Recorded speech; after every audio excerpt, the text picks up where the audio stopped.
Assalamualaikum warahmatullahi wabarakatuh. Selamat datang di podcast SMA Negeri 1 Kebumen dengan tajuk Ngopi Main, ngobrol seputar pendidikan untuk masyarakat Kebumen.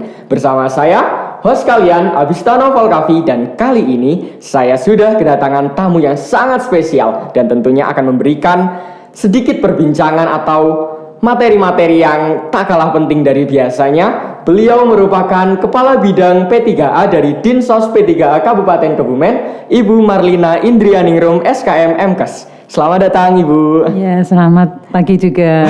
Ya. Jadi Ibu, ini merupakan pertama kalinya ya Ibu berada di ruang podcast SMA 1 Kebumen. Ya, luar biasa, baru pertama kali ini ya. Saya termasuk ini yang ikut Ryan ya untuk podcastnya SMA 1 Kebumen, luar biasa ya. Iya betul. Baik, Ibu merupakan kepala bidang dari P3A ya Bu. Itu mungkin bisa dijelaskan sedikit apa itu P3A dari Dinsos P3A Kabupaten Kebumen? Ya, terima kasih. Assalamualaikum warahmatullahi wabarakatuh. Assalamualaikum warahmatullahi wabarakatuh. Saya mewakili dari Dinsos P3A, kebetulan saya dari Kepala Bidang Pemberdayaan Perempuan dan Perlindungan Anak di Dinsos P3A Kabupaten Kebumen, di mana untuk tugas-tugas saya sehari-hari mengurusi masalah perempuan dan anak. Ya. Dan ternyata di Kebumen ini banyak juga angka kekerasan yang terjadi pada anak-anak. Jadi hampir setiap harinya kami menangani kasus-kasus terkait dengan masalah anak dan perempuan. Baik, ngomong-ngomong tentang masalah kekerasan terhadap anak, itu sekarang masih banyak banget ya Bu di Kebumen? Ya, hampir setiap tahunnya kita meningkat. Oh, iya, meningkat malahan Mas, iya. Jadi ngomong-ngomong soal kekerasan, pasti terhadap anak itu setiap anak pasti punya hak-haknya sendiri ya Ibu. Iya. Dari Dinsos P3A itu pasti sudah punya hak-hak anak itu apa saja Ibu? Oke, iya. Kalau kita mau bicara hak anak, kita kan harus tahu dulu nih apa sih definisinya anak gitu ya Mas boleh, ya. boleh. Nah, anak itu berdasarkan Undang-Undang Perlindungan Anak ya.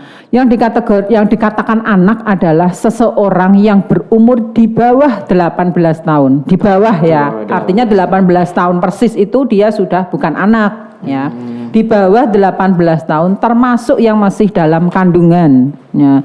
Jadi kalau di Indonesia itu mengenal istilah undang-undang aborsi ya. Jadi tidak boleh membunuh anak yang masih dalam kandungan karena tidak di semua negara kan punya undang-undang itu. Nah, di Indonesia ya, anak yang masih dalam kandungan itu merupakan menjadi kewajiban negara untuk tetap melindungi.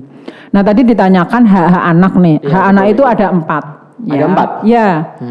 Ya, hak tumbuh berkembang, ya, hak hidup, ya. Kemudian dia mendapatkan perlindungan dan yang terakhir adalah partisipasi. Ya, ketika hak anak ini harus hidup nih, ya. Anak yang di dalam kandungan ini tetap harus hidup, jangan dibunuh, jangan diaborsi. Makanya ada undang-undang tersendiri, ya. Jadi anak itu ya harus hidup. Hidup itu bagaimana sih? Nah, kembali kita meningkat lagi yaitu tumbuh berkembang. Nah, anak itu butuh tumbuh dan berkembang di usia-usia anak-anak ini kan ada usia-usianya ya berbeda-beda. Nah, anak itu butuh tumbuh dan berkembang dengan kesehatan, dengan nutrisi yang bagus, gizi yang bagus, pemberian gizi. Kemudian dia bisa tumbuh berkembang dengan baik. Pastinya ada hak pendidikan juga. Yang namanya anak itu dia tugasnya adalah belajar, mendapatkan hak pendidikan di situ. Sekalipun dia adalah korban, dia harus masih tetap bisa mendapatkan hak pendidikan itu. Ya. Kemudian hak untuk mendapatkan perlindungan. Nah, ini hak perlindungan ini anak dilindungi oleh negara. Ya, dilindungi oleh orang tuanya, keluarganya, guru yang ada di sekolah, kemudian juga dengan pemerintah dan masyarakat di sekelilingnya. Jadi untuk mendapatkan perlindungan, karena anak ini kan rentan mendapatkan kekerasan sehingga harus dilindungi. Dan yang keempat adalah hak partisipasi. Artinya anak ini punya suara, suaranya ini harus didengarkan. Ya, jadi kalau kita di Kabupaten Kebumen ini ada Musrenbang Kap, ya, yang melibatkan juga dari anak-anak, Forum Anak Kabupaten. Kemudian ada Musrenbang Cam, Musrenbang Des, ya. Jadi kita melibatkan anak-anak karena anak-anak ini kan dia punya suara. Betul. Aku kepengen apa sih? Iya. Nah, ini kan sebagai generasi penerus nih yang nantinya akan melanjutkan estafet yang sudah tua-tua ini nanti kan akan tergantikan dengan anak-anak. Nah, ini harus kita persiapkan. Anak itu harus punya suara, bersuara. Kepengennya apa sih Kebumen ini mau dijadikan yang seperti apa? Nah, pastinya dia punya andil di situ untuk untuk diikutkan dalam upaya pembangunannya gitu Mas. Oke, berarti sangat banyak ya ruang lingkup dari hak-hak seorang anak begitu ya Bu. Berarti kita mungkin hanya akan membahas salah satunya saja Ibu di sini tentang kekerasan terhadap anak. Tadi kalau tidak salah Ibu bilang setiap tahunnya meningkat ya di Kabupaten Kebumen. Itu sangat memprihatinkan betul.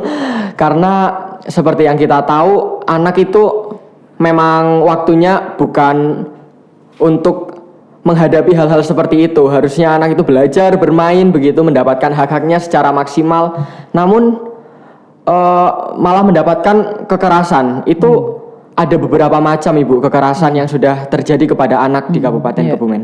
Jadi kalau kita bicara kekerasan ya, ada 4 kekerasan ya. Kekerasan fisik ya, kekerasan fisik itu contohnya dia mendapatkan pukulan, tendangan ya, kayak dijewer, dicubit ya gitu. Nah, itu termasuk kekerasan fisik yang artinya melukai fisiknya, yang membuat anak itu sakit, merasa kesakitan ya. Kemudian ada kekerasan yang kedua yaitu kekerasan psikis ya. Contohnya dibully lah, kalau anak-anak sekarang itu kan lebih bahasa kerennya dibully gitu ya. Diejek sama temannya, anaknya gendut dipanggil dut-dut ya gitu. Terus anaknya kecil dipanggil cungkring kayak gitu. Atau dipanggil nama orang tuanya yang dia sebenarnya nggak suka kayak gitu ya. Nah kalau anaknya itu hitam dipanggil citeng atau apapun lah yang membuat dia itu sebenarnya nggak suka. Dan ini sebenarnya berefek ya ketika anak-anak ini tidak sanggup menerima itu semua. Bahkan bisa mengakibatkan anak-anak ini bunuh diri loh. Ya. Kalau kita pernah dengar atau melihat berita-berita di luar ya, ada anak yang nggak suka dibully, akhirnya dia kalau nggak kuat mentalnya dia sampai ke bunuh diri. Nah kan ini membahayakan. Kemudian kekerasan yang selanjutnya adalah kekerasan seksual. Nah ini kalau kami punya data, setiap tahunnya itu yang tertinggi adalah angka kekerasan seksual. Ya, karena kalau yang fisik, psikis itu jarang dilaporkan. Biasanya sudahlah didamaikan gitu. Nah, kalau kekerasan seksual, nah ini dilaporkan. Kita kan berdasarkan data pelaporan, ya. Nah, ini kekerasan seksual di kabupaten ini memang hampir setiap tahunnya meningkat. Terutama lagi ini kemarin dengan adanya era pandemi, ya. Anak-anak ini kan belajar lewat daring menggunakan HP secara tidak bijak, akhirnya dia tidak bisa menggunakan HP itu dengan baik lah, dengan bijak, sehingga akhirnya unsur-unsur kekerasan banyak di situ muncul, kenalan di medsos, akhirnya berfoto yang harusnya tidak dikirim, ya. Nah, akhirnya dia mengakses gambar-gambar atau film-film yang belum layak pada umurnya. Kemudian yang kekerasan selanjutnya adalah penelantaran. Ya, jadi ada anak-anak yang tidak mendapatkan hak pendidikan, tidak diberi penghidupan, ya bahkan ada bayi yang sudah dilahirkan terus dibuang. Nah ini kan merupakan salah satu bentuk dari kekerasan penelantaran. Jadi kekerasan-kekerasan yang ada di Kebumen itu setiap tahunnya adalah angka kekerasan seksual. Tapi ada juga fisik, psikis itu ada, tapi tidak terlalu banyak jika dibandingkan dengan kekerasan seksual gitu, Mas. Oke, kalau bicara soal yang tadi kekerasan penelantaran, itu kalau misalnya saya pernah mendengar ada kasus kemarin yang ada bayi ditemukan di depan rumah warga gitu ya Bu. Itu kalau misalnya kita mau menghukum, siapa yang harus dihukum Bu? Oke, iya. Masalah menghukum atau tidak, ya itu adalah kewenangannya dari ranahnya polisi, ya dari ranahnya penegak hukum. Nah, yang penting kita adalah melindungi dulu si anak ini, ya, melindungi anak ini untuk kita berikan dia butuh apa nih dalam waktu dekat ini, ya, karena anak itu kan merasa kedinginan, dia harus diamankan dulu nih, karena anak masih rentan ya, biar tidak terjadi penyakit, akhirnya diamankan dulu di layanan kesehatan. Kemudian nanti proses selanjutnya, karena dia harus ada yang mengasuh nih. Nah, nanti proses adopsinya Dinsos P3A juga yang akan menangani itu. Ya, terkait dengan nanti siapa orang tuanya yang membuang ini, itu adalah menjadi ranahnya polisi dan itu akan dicari terusnya. Tapi paling tidak kita sudah mengamankan anak tersebut untuk mendapatkan penghidupan dulu. Seperti tadi, hak anaknya untuk tetap tumbuh dan berkembang itu tadi. Iya. Oke, baik. Jadi sangat banyak ya Bu ternyata kekerasan terhadap anak. Kalau saya sebagai anak nih Bu, saya masih di bawah 18 tahun. Kira-kira siapa saja atau kondisi apa saja yang memungkinkan seseorang anak itu berpotensi untuk mendapatkan kekerasan? yang namanya pelaku, ya pelaku itu tidak jauh dengan posisi korban. Ya, bisa itu di rumah, bisa itu di sekolah, bisa jadi dia juga di masyarakat atau di luar sekolah dan rumah. Karena kan dia punya teman-teman yang banyak juga di luar. Ya, memang waktunya paling banyak sebenarnya dia itu waktunya sepertiganya itu justru banyak di sekolah. Nah ini makanya pihak sekolah juga ikut bertanggung jawab ya. Makanya kami juga selalu memberikan sosialisasi ke sekolah-sekolah ya, baik dari sekolah yang minta ke kami atau kami sendiri juga berinisiasi juga. Karena memang kebanyakan anak-anak adalah dia masih usia sekolah ya, masih usia sekolah. Jadi pelaku itu ya bisa di lingkungan rumah, bisa di lingkungan sekolah maupun di lingkungan dia bermain. Bahkan sekarang anak-anak ini adalah eranya era IT. Ya, dia mainan HP, kenalnya di medsos, ya nggak tahu itu siapa, tahu-tahu dia berkenalan. Akhirnya sudah merasa nyaman di situ, nggak taunya ternyata pelakunya adalah justru yang dia kenal sendiri di medsos. Nah ini kan yang beberapa juga kami menangani ya terkait dengan pelaku namanya kekerasan berbasis gender dan berbasis gender online. Ya, jadi dia kenalnya lewat HP kayak gitu. Jadi nggak ngerti sebetulnya. Jadi tadinya nggak ngerti kan, belum kenal. Ternyata ada pertemanan nih, terus di followers lah atau akhirnya dia menjadi lingkaran pertemanan di situ. Dan itu bisa menyebabkan kekerasan itu muncul dari situ juga. Oke, baik. Kemudian kita sebagai anak bagaimana Ibu kira-kira untuk mencegah supaya kita tidak terkena kekerasan atau tidak berpotensi begitu Ibu? Betul. Iya. Gimana? Ya karena yang punya tubuh itu adalah kita sendiri.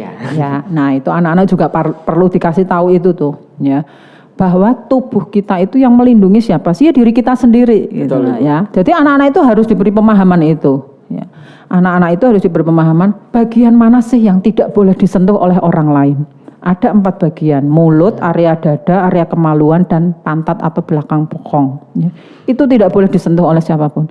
Kalau itu ada yang menyentuh, apa sih upayanya yang dilakukan? Ya. Bisa dia memukul, ya menendang, pokoknya melakukan perlindungan lah, itu melakukan. Nggak apa-apa, itu bukan kekerasan fisik. Ya. Karena itu untuk melindungi dirinya. Nah itu sebagai salah satu upaya. Kemudian adalah dengan teriak. Nah, kalau teriak kan bisa semua nih, anak-anak bisa teriak ya, kecuali kalau sakit gigi. Nah, terus lari, ya, dia juga bisa lari nih, ya. Terus lapor. Nah, ini lapornya ke siapa? Bisa ke temannya. Oh, aku tadi habis dipegang-pegang nih sama dia, kayak gitu.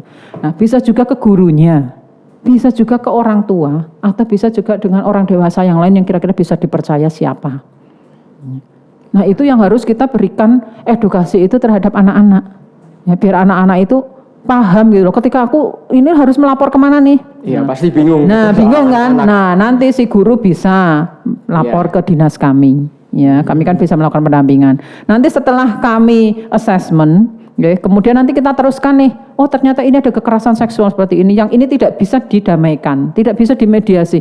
Ini harus diberi efek jera pelakunya. Kemudian nanti kita rujuk ke tingkat Polres. Nah, untuk dampingan psikologinya gimana? Karena anak-anak yang korban kekerasan itu tidak murni kekerasan seksual, dia ada ikutan kekerasan yang lainnya. Bisa juga dia menyebabkan nanti kekerasan psikisnya terganggu. Sehingga harus ada dampingan dari psikolog. Ya, nah kita bekerja sama juga nih dengan psikolog-psikolog yang ada di Kabupaten Kebumen. Karena anak-anak ini kan kasihan, dia sudah menderita secara fisik ya karena seksualnya itu tadi kena, kemudian secara psikisnya dia terganggu, trauma lah. Ya, aku harus ngapain nih? Ternyata aku hamil nih, aku harus gimana? Sekolahku putus lah, terus aku nanti gimana nih masa depanku? Nah ini harus diberi terapi seperti itu. Jadi untuk menangani permasalahan anak ini kita nggak bisa sendirian. Yeah. Ada mitra-mitra yang menjadi menjadi mitra kami ya untuk bekerja sama terkait dengan upaya pencegahan maupun penanganan terhadap kekerasan anak. Oke, baik. Ternyata banyak sekali ya Ibu dari mulai hak anak kemudian kekerasannya apa saja. Mungkin Ibu bisa memberikan closing statement atau kesimpulan dari pembicaraan kita pada pagi hari ini, Bu. Ya, anak-anakku semua khususnya di Kabupaten Kebumen, mari kita bersama-sama untuk melakukan perlindungan kepada anak. Karena tubuhmu adalah yang bisa melindungi, utamanya adalah diri kamu sendiri.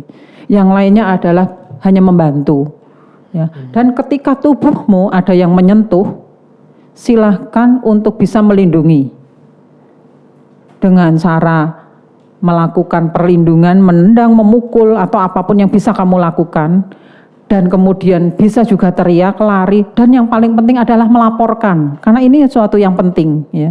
Dan bagi para orang tua khususnya, ya, baik di keluarga maupun di sekolah, kita harus bersama-sama bergandengan tangan, ya, harus bersama-sama bisa melindungi anak-anak kita, melakukan pengawasan, melakukan pembinaan, dan melakukan komunikasi yang baik kepada anak. Ya, karena tidak sedikit juga anak-anak ini ternyata yang jarang berkomunikasi dengan orang tuanya secara baik, ya, karena orang tua sibuk lah, atau mungkin orang tuanya nggak ngerti perkembangan era sekarang. Nah, ini menjadi tanggung jawab kita bersama, ya, tanggung jawab masyarakat, tanggung jawab sekolah, tanggung jawab keluarga, tanggung jawab pemerintah. Ya, mari kita bersama-sama stop kekerasan anak. Dan ternyata di Kebumen ini yang lebih tinggi juga adalah angka pernikahan di usia anak, yang ini menjadi juga salah satu pintu masuknya di kekerasan anak. Ya, mungkin tidak bisa kita ulas sekarang ya, mungkin kapan-kapan ya, karena terlalu banyak iya. Nah, yang penting adalah kita saling bersama-sama, ya, bersama-sama dalam melindungi anak-anak kita, karena anak-anak ini adalah generasi penerus bangsa yang nantinya akan menjadi estafet bagi kita-kita yang sudah dewasa ini. Stop kekerasan anak, jokawin bocah, rabi gasik ora asik demi Kebumen yang semarak, sejahtera, mandiri, berakhlak bersama rakyat. Terima kasih. Wassalamualaikum warahmatullahi wabarakatuh. Waalaikumsalam warahmatullahi wabarakatuh. Baik, terima kasih Ibu Marlina atas perbincangan kita pada pagi hari ini. Semoga apa yang sudah Ibu sampaikan nanti bisa bermanfaat bagi kita semua. Semoga kita bisa bersama-sama untuk stop kekerasan terhadap anak, dan semoga para anak-anak juga bisa melindungi tubuh mereka sendiri dan tahu mereka harus bagaimana ketika mendapatkan kekerasan. Baik teman-teman, sekian dulu perjumpaan kita pada hari ini dengan podcast SMA Negeri 1 Kebumen. Jangan lupa untuk like, comment, share, and subscribe. Sampai jumpa pada episode selanjutnya. Assalamualaikum warahmatullahi wabarakatuh.